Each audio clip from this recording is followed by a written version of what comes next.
Imagine a world where Superman has no mercy, no limits, and a whole army of killers just like him. Yes, we are talking about the boys. it's a joke, guys. Today we're breaking down the arrival of the ultimate creator, Thragg, the Grand Regent of the Viltrumites. If you thought Omni-Man was scary, you haven't seen anything yet. Welcome back to the channel, guys.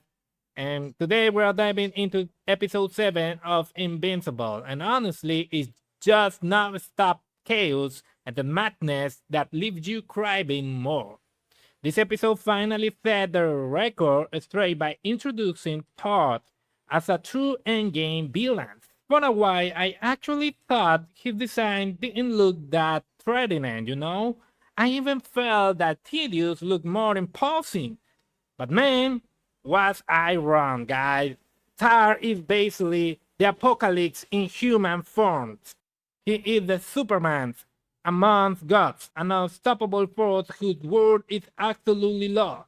And if you don't follow it, his feast will make you sure you do. Alright, guys, the most incredible part of this episode is seeing his origin through a flashback involving the previous ruler, the Regent Argal. We see a John Tidio having a massive ideological clash with the Empire. Tidio has experienced mercy in a distant universe and realized that the true power should be used to help and not just to conquer. It's obvious. This shift in perspective completely broke the status quo, leading to a brutal betrayal that changed their story forever. Once Star takes over as a regent, we immediately see his cold-blooded brutality. His very first act is essentially a Mortal Kombat, a Mortal Kombat style purge within his own race. Without warning, Viltrumite start slaughtering each other just to weed out the weak.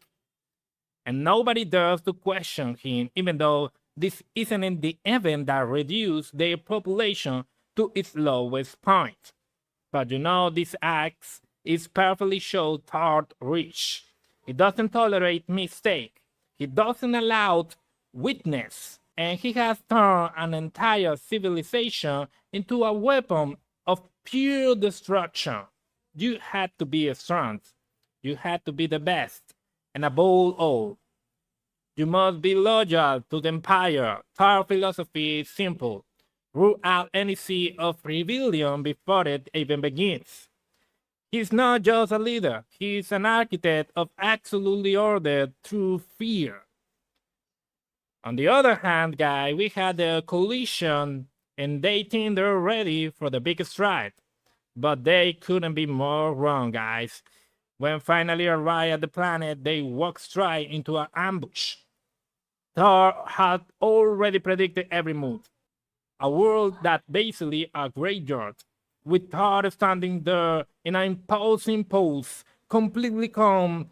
He doesn't even lift a finger at first. He's effortlessly dodging attacks that would have shredded any other Viltrumite. But when he finally decides to get involved, we see his true terrifying power. With a single punch, he sent Nolan flying, literally as a stratospheric hit that sent him across the planets. Once they land, Thad actually tried to reason with him. He tells Nolan to come back to the fold, to be loyal to his people. It's unclear to me, at least, if he's offering a second chance or just identify execution. But Nolan's answer is clear. The Viltrumite race has become a cancer to the universe, and it needs to be stopped. This leads to the most controversial moment of the episode. Nolan's decision to destroy the planet Viltrum. It's seen a lot of comments saying Nolan went too far or, it was unnecessary. But from my point of view, it was a tactical necessity. So guys, you have to understand the Viltrumite psyche. They are conquerors who believe they had no weaknesses, except for maybe a stronger Viltrumite. By destroying their own world, Nolan destroyed their morale. When those high-ranking soldiers see their planet crumble, they realize they're immortal. Without a home to go back to, they finally feel vulnerable. They realize they can't be erased from the history just like the civilization they destroyed. That's when Thor completely lost it. And the way he ends the fight is like something out of a gangster movie. Just cold, fast, and brutal. Game over. It happened so fast, you haven't seen it coming. Boom! Thor take down a gut tired opponent in a second. And you're left there thinking, what the actually hell just happened? And at one moment we're looking, this incredible leader, tedious, strongest, brutal, excellent, alright. But at the next second, he is completely erased from this fight. Was as absolutely madness in all the sense. Oh my god, guys, what's incredible. After that display of raw power, Thor turned his fury toward Nolan and Mark. He had already dealt with Oliver. It's hard to keep track of all these characters. But yeah, Oliver was basically discarded like a trash.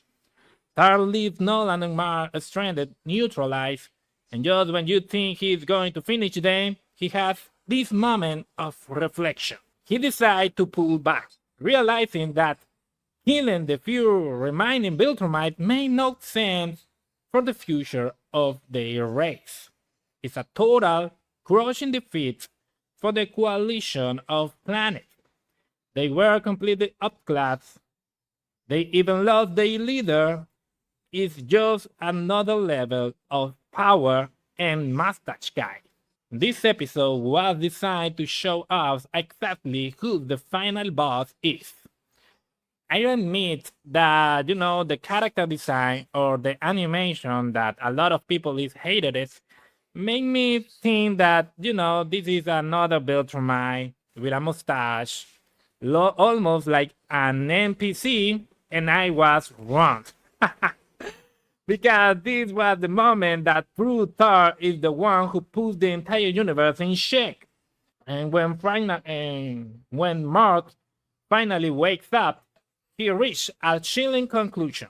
The Viltrumite have retreated to Earth. The theory is that they want to rebuild their population there, especially after seeing Mark. They realize he's the closest thing to a perfect evolution of their kind. This is making me think of Dragon Ball. It's like the Saiyan where a hybrid can actually become more powerful than a pure blood. We saw it with Gohan back in the day, Even if Goku and Vegeta are the powerhouses now, we'll have to see, if Invincible followed that logic or something like that. Why did Thor see potential in Mark, but threw all the way away like a garbage?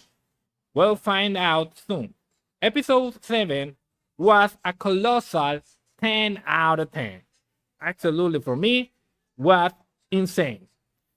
And honestly, hard to think there's only one episode left in the season, And for those complaining about the animation, do you see the frame it just showed you? Exactly. Don't get distracted by the noises, and just enjoy the story. I'm fascinated, and I don't want to see the end and to see the new season actually. Subscribe for more. I'm Wetex, and I'll see you in the next time. Bye bye, guys.